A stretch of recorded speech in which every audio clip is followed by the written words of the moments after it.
ازيكم عاملين ايه؟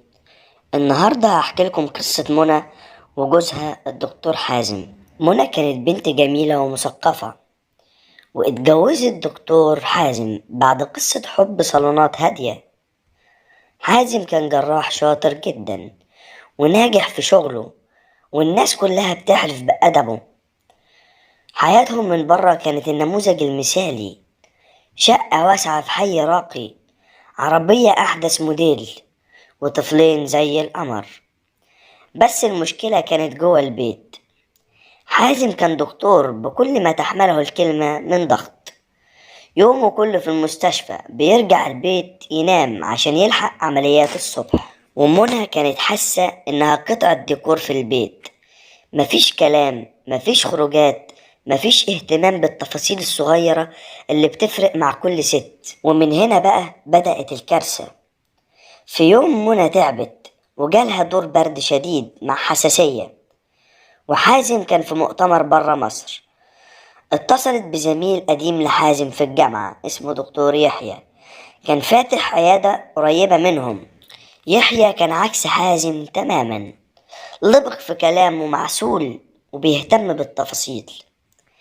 بدأ يحيى يزورها بصفة ودية، يطمن على حالتها في البداية. الموضوع كان مجرد واجب، بس يحيى بدأ يلعب على وتر الحرمان العاطفي اللي عند منى. كان دايما بيقول لها: ازاي يا منى واحدة بجمالك وذكائك ده تقعد وحيدة كده؟ حازم صديقي بس هو مقصر في حقك جدا. الكلام اللطيف اتحول لرسايل على الواتساب طول الليل. منى بدأت تحس بحياة ما كانتش عايشاها. يحيى كان بيسمعها بالساعات، وبيحكي لها عن يومه، وبيسمع شكواها من إهمال حازم. مع الوقت اللقاءات ما اقتصرتش على العيادة أو البيت في غياب حازم، بقوا يتقابلوا في كافيهات بعيدة. مش بس كده، ده كمان كانت بتروح مع يحيى شقته وبيعملوا علاقة كاملة، لدرجة إنها كانت بتقعد عنده يوم كامل في الشقة من كتر حبها في العلاقة والمتعة. منى كانت بتبرر لنفسها وتقول: أنا مش بخون، أنا بس محتاجة حد يفهمني. بس الحقيقة إنها كانت بتغرق في الخيانة. هنا ما كانتش بس جسدية، دي كانت خيانة مشاعر وثقة في دكتور زميل لجوزها وأمين على بيته. حازم رجع من سفره وبدأ يلاحظ إن منى متغيرة، سرحانة كتير، تليفونها دايما سايلنت ومخبياه. بقت تهتم بلبسها بطريقة مبالغ فيها وهي خارجة المشاوير عادية. وفي الليلة حازم كان سهران بيجهز أبحاثه، وسمع تليفون منى بيرن برقم غريب وهي نايمة، والفضول خلاه يفتح الرسالة اللي ظهرت على الشاشة. والرسالة كانت من يحيى، وكان بيقول لها: وحشتيني يا منى، مش قادر استنى لحد ما اشوفك بكرة في المكان بتاعنا. الصدمة كانت كفيلة انها توقف قلب الجراح اللي متعود على اصعب العمليات.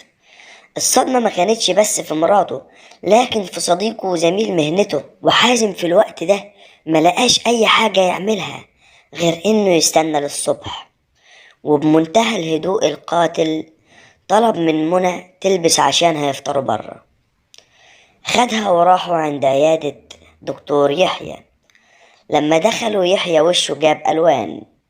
حازم قعد وحط التليفون على المكتب وقال جملة واحدة: يا دكتور يحيى، أنا طول عمري بعالج الناس من وجع الجسم، بس النهاردة اكتشفت إن في مرض في النفوس ملوش علاج غير البتر. المواجهة كانت قاسية. منى انهارت من العياط، ويحيى حاول يبرر، بس حازم كان أخد قراره. حازم طلق منى في نفس اليوم، ورفض إنه يعمل شوشرة عشان أولاده، بس منعها من إنها تشوفهم لفترة لحد ما تستوعب اللي عملته. أما يحيى فحازم قدم فيه شكوى رسمية في نقابة الأطباء بتهمة مخالفة آداب المهنة، وخسر يحيى سمعته وشغله. ومنى عاشت بقية حياتها في ندم.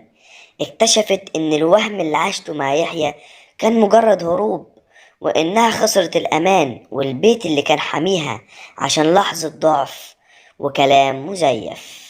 ولحد هنا وصلنا لنهاية القصة. أتمنى منكم ما تنسوش تدعمونا بلايك واشتراك في القناة علشان تشوفوا منا كل جديد.